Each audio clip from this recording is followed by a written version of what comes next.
The central, silent struggle of widowhood is that the profound loss of a partner is immediately followed by the unexpected loss of self. Let's just sit with that for a moment. This isn't just about the grief we all expect, the missing of the person you loved. No, it's about a second, almost secret loss that happens right alongside it, the loss of who you were in that partnership. If you felt this deep sense of disorientation, this feeling of not even knowing who you are anymore, I want you to know you are not alone. It's a real, it's a valid, and it's a deeply unsettling experience. It is the silent struggle so many of us face, and today, we're going to bring it into the light. And we're not just here to talk about the problem, we're going to walk through a solution together. So here's our roadmap. We'll start by really understanding this hidden struggle. Then we'll pinpoint what's actually changing in your day-to-day life. From there, we'll dive into the powerful idea that your identity is a choice. We'll get practical with 4 concrete steps to rebuild, find some wisdom for the long journey, and we'll end with your very first step forward. Think of it as a gentle, structured path. So let's start right there, with that hidden struggle. This is about looking beyond the initial overwhelming grief for the person and turning our attention to that second loss, the one that, affects your daily life in 1,000 small, completely unexpected ways. This is really the heart of it all. The version of you that was a partner, a spouse, part of a we. That identity, which you built over years, maybe even decades, it was completely intertwined with another person. Your routines, your social plans, your vision for the future, so much of it was shared. And when they're gone, a huge part of your own self-definition just vanishes with them. So in this explainer, we're going to focus on that loss of self, and even more importantly, on how to consciously and deliberately rebuild. Okay, so if we're feeling lost, the first step is to, understand the map, right? Let's pinpoint exactly what is changing, because it's not just some vague feeling in the air. There are real structural reasons for this profound sense of disorientation. And this is the question that just echoes in those quiet moments, isn't it?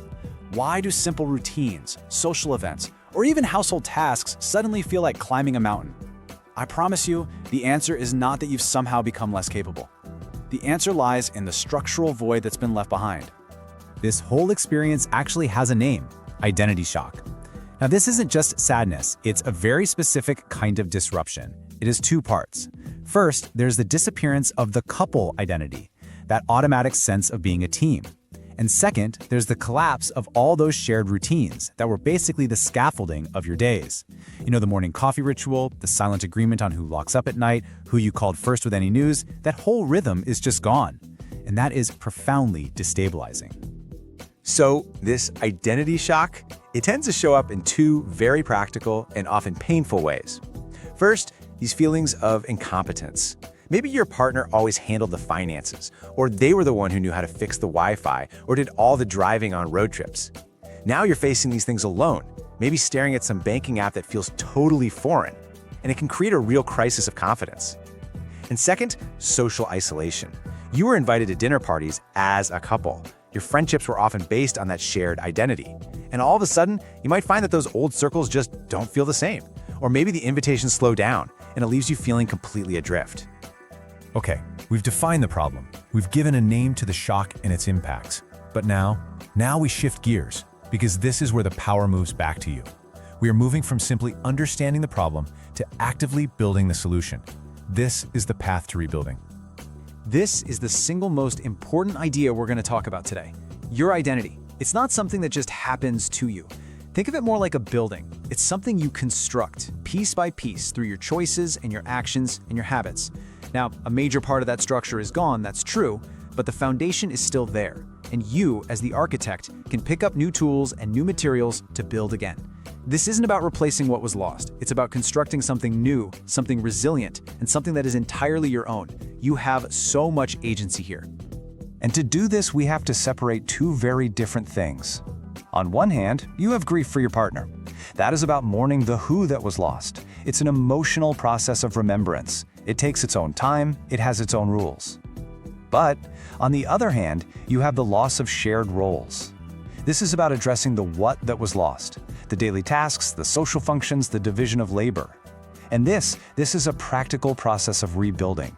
You can actively work on this part even while you are still grieving the other. Which brings us to the central strategy for this whole thing, the Competence-Building Mandate. I know it sounds a little formal, but the idea is so simple and powerful. The key to getting your psychological footing back is to deliberately and consciously master the skills your partner used to manage. Every single task you learn, every role you reclaim, it's a direct antidote to those feelings of incompetence. It is the engine of your own reconstruction.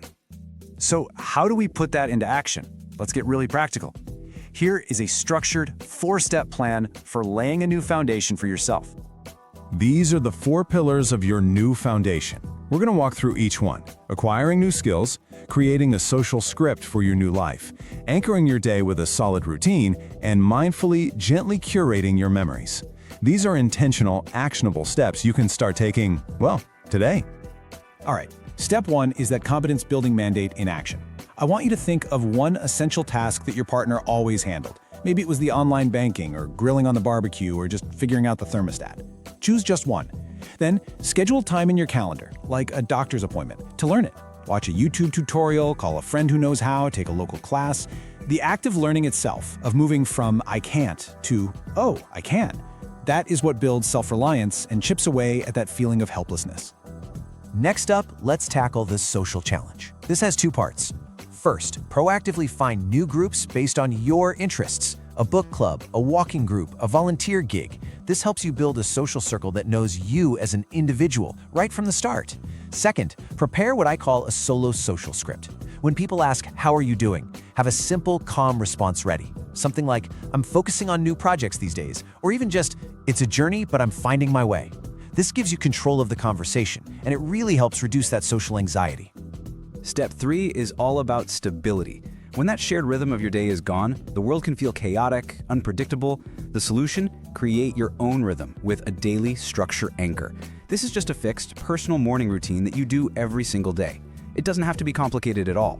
It could be as simple as make the bed, have a cup of tea while reading for 15 minutes, and then go for a short walk. This simple, consistent routine provides predictability and a sense of control from the moment you wake up. It's an anchor for your day, holding you steady in what can feel like choppy waters. And finally, step 4. This one addresses the past in a gentle way. It can be so tempting to hold on to every single thing, but that can keep you stuck, living in a museum of a past life. A much more powerful approach is memory curation. Now, this is not about throwing things away. It's about choosing with intention. Create a dedicated memory box. Go through your partner's belongings and select just a few truly precious items that represent your best memories together.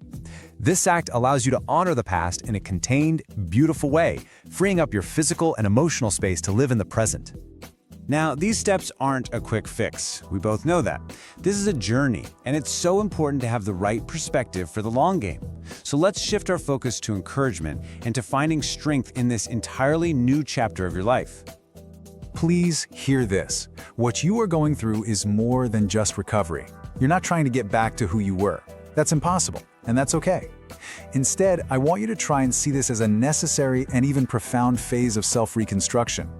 Every new skill you learn, every new routine you build, is making you more autonomous and more resilient. You are literally building a new version of yourself, one defined by your own strength. Let this thought be your guide. This whole process is a beautiful balancing act. You are building a future, one that's not defined by your loss, but by your own growing competence. And in doing that, you are both honoring the love and the life you shared, while actively securing a new and lasting sense of well-being for yourself. We've covered a lot of ground together. We've defined the problem, we've outlined a solution, and we've found some wisdom for the journey. So now let's bring it all home to one final takeaway, and a gentle challenge for you to begin, well, maybe even today. If there's one thing you take away from our time together, let it be this.